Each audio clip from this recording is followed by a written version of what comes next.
भैया इस देश के जनता और इस देश के नेताओं ने एक बात तो साफ कर दिया। ठाकुर का वाला जो मुद्दा अभी हाल फिलहाल में उठा है और जिसको लेकर सोशल मीडिया पे तमाम कंट्रोवर्सी चल रही है, इस मामले ने एक बात साफ कर दिया है कि ये जो देश के नेता हैं ये जब चाहेंगे जैसे चाहेंगे हमें आपको जो बेसिक मुद्दे हैं वहां से गुमराह कर सकते हैं। कविता थी ठाकुर का कुआं, सदन में नेता थे, मुद्दा था महिला आरक्षण बिल और एमपी थे राजद के मनोज झा। कविता पढ़ने के बाद और कविता पढ़ने से पहले एससी एसटी ओबीसी का दर्द बताने का मनोज झा पुरजोर कोशिश करते हैं। अंत में यानी भाषण खत्म करने के पहले ठाकुर का कुआं वाला जो कविता थी वह कंट्रोवर्सी का विषय बन गया है। पूरी कविता सुनेंगे, भाषण के सभी पहलुओं को समझने का प्रयास भी करेंगे और अंत में आपको यह भी बताएंगे कि इस कविता के बाद तमाम ठाकुरों के नेता जिनकी इस कविता से भावनाएं आहत हुई हैं उन्होंने क्या क्या कहा, और अंत में आप ही से पूछेंगे कि कौन सही और कौन गलत।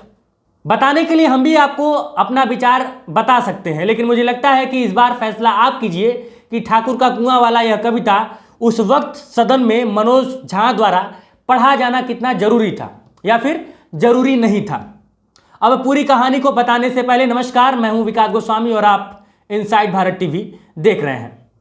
अब सुनिए वह कविता जिस पर इस वक्त पूरे सोशल मीडिया पर, जी हां, पूरे सोशल मीडिया पर जम के बवाल काटा जा रहा है। कविता का शीर्षक है ठाकुर का कुआं, जिसे लिखा है ओम प्रकाश वाल्मीकि ने। तो कविता है चूल्हा मिट्टी का, मिट्टी तालाब की, तालाब ठाकुर का, भूख रोटी की, रोटी बाजरे की, बाजरा खेत का, खेत ठाकुर का, बैल ठाकुर का, हल ठाकुर का, हल की मूठ पर हथेली अपनी, फसल ठाकुर की, कुआं ठाकुर का, पानी ठाकुर का, खेत खलिहान ठाकुर के, गली मोहल्ले ठाकुर के, फिर अपना क्या, गांव, शहर, देश।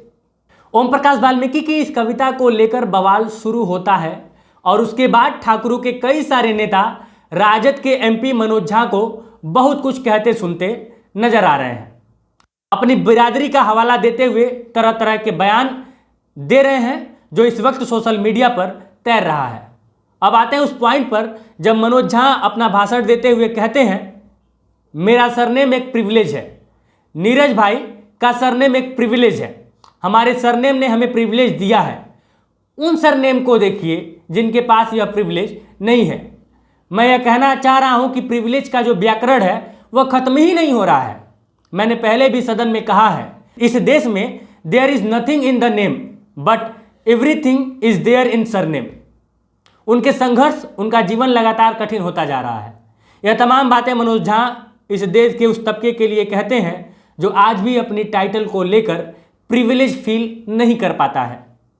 किसी ने क्या खूब कहा है कि जो जाति है वह जाति ही नहीं है। यहां तक तो सब कुछ ठीक था, लेकिन इस भाषण के खत्म होने के बाद जब सोशल मीडिया पर ठाकुर का कुआं वाला यह कविता वायरल होता है, उसके बाद तमाम वह नेता जो अपने आप को ठाकुरों का नेता मानते हैं वह मनोज झा के खिलाफ लगातार मोर्चा खोले हुए हैं। इस क्रम में सबसे शीर्ष पर नाम आ रहा है बिहार के पूर्व सांसद आनंद मोहन का। आनंद मोहन कहते हैं वह कविता नहीं थी, वह एक गाली थी, एक जात विशेष को टारगेट करके गाली दिया गया है। आनंद मोहन यही नहीं रुकते हैं, वह आगे कहते हैं कि अगर वह राज्यसभा में होते तो मनोज झा का जीभ खींचकर आसमान की ओर उछाल देते। वहीं उनके बेटे चेतन आनंद भी कहते हैं मनोज झा ब्राह्मण हैं, इसलिए उन्होंने ब्राह्मणों के खिलाफ कविता नहीं पढ़ी। मामला जब बीजेपी दफ्तर पहुंचा तो भाजपा नेता राघवेंद्र प्रताप सिंह कहते हैं यदि मैं राजद में होता और इस समय राजद में रहने के बाद निश्चित तौर पर लालू यादव जी इनको यानी मनोज झा को बुलाकर एक थप्पड़ मारते और कहते देखो गलत शब्दों का प्रयोग राजपूतों के खिलाफ या किसी के खिलाफ मत किया करो। राघवेंद्र प्रताप सिंह आगे कहते हैं मनोज झा को अपने कथन के लिए माफ़ी मांगनी चाहिए। वहीं भाजपा के नेता गिरिराज सिंह कहते हैं किसी को भी सोच समझकर बोलना चाहिए ताकि किसी समाज की भावनाएं आहत न हो। अब जब इतने सारे नेता एक साथ मनोज झा पर आरोप लगाते हुए उनके ऊपर हमला बोलते हैं, उसके बाद एंट्री होती है लालू प्रसाद यादव की। लालू प्रसाद यादव कहते हैं मनोज झा बहुत विद्वान आदमी है, ठाकुरों के खिलाफ उन्होंने कुछ नहीं कहा, राजपूतों के खिलाफ मनोज झा ने बयानबाजी नहीं की है, तो जो भी सज्जन लगातार प्रतिक्रिया दे रहे हैं उनको संयम बरतना चाहिए, बयानबाजी से परहेज करना चाहिए। लालू यादव ने कहा कि मनोज झा ने किसी भी समाज का अपमान नहीं किया है। वैसे तो इस मामले में बहुत से नेताओं ने बहुत कुछ कहा है, लेकिन अब यह मामला सोशल मीडिया पर आने के बाद एक नया ही बवंडर बवाल खड़ा कर दिया है। तमाम लोग इस कविता के बाद अपनी अपनी प्रतिक्रियाएं दे रहे हैं, कोई अच्छा कह रहा है, कोई बुरा कह रहा है। लेकिन मेरा यह व्यक्तिगत मानना है कि हर समाज में, हर जाति में, हर समुदाय में अच्छे और बुरे दोनों लोग होते हैं। इसलिए किसी भी एक पर्टिकुलर समाज को लेकर किसी भी तरह की टिप्पणी करना सही नहीं है। लेकिन इस मामले में हम यह कह सकते हैं कि इस स्थिति परिस्थिति को देखकर इसका अंदाजा लगाया जा सकता है। बाकी इस पूरे मामले में आपकी क्या राय है हमें कमेंट बॉक्स में कमेंट करके जरूर बताइएगा। और एक अपील आप सभी लोगों से, जब ठाकुर का कुआं, पंडित की पंडिताई, ग्वाले की ग्वालाई, इन सब चीज़ों से ऊपर उठिएगा ना, तो जरा अपने आप से पूछिएगा कि 2024 का जो चुनाव आ रहा है उसमें मुद्दा आपके गांव का सरकारी स्कूल का हाईटेक हो जाना होगा कि नहीं होगा, आपके गांव के सरकारी अस्पताल का हाईटेक हो जाना होगा कि नहीं होगा, या फिर यह नेता आपको इसी तरह से ठाकुर का कुआं, पंडित की पंडिताई, कहीं हिंदू खतरे में कहीं मुस्लिम खतरे में बताकर 2024 का भी नैया पार न लगा दे। स्थिति बहुत भयावह है दोस्त।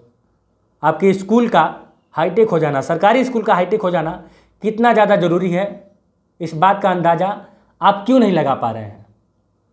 अगर हमारे देश का सरकारी स्कूल हाईटेक होता और हमें प्राइवेट में अपने बच्चों को पढ़ने के लिए नहीं भेजना पड़ता, तो ज़रा सोचिए कि हमारा जो फाइनेंशियल बजट है वो कितना बेहतर होता। हमारे घर में कोई अगर गंभीर बीमारी से परेशान है और उसका इलाज प्राइवेट अस्पताल में होता है, एक मिडिल क्लास आदमी ना सर, वो गरीबी रेखा से नीचे आ जाता है, क्योंकि इस देश में तमाम वो अस्पताल जो प्राइवेट है मुंह बाय खड़े हैं।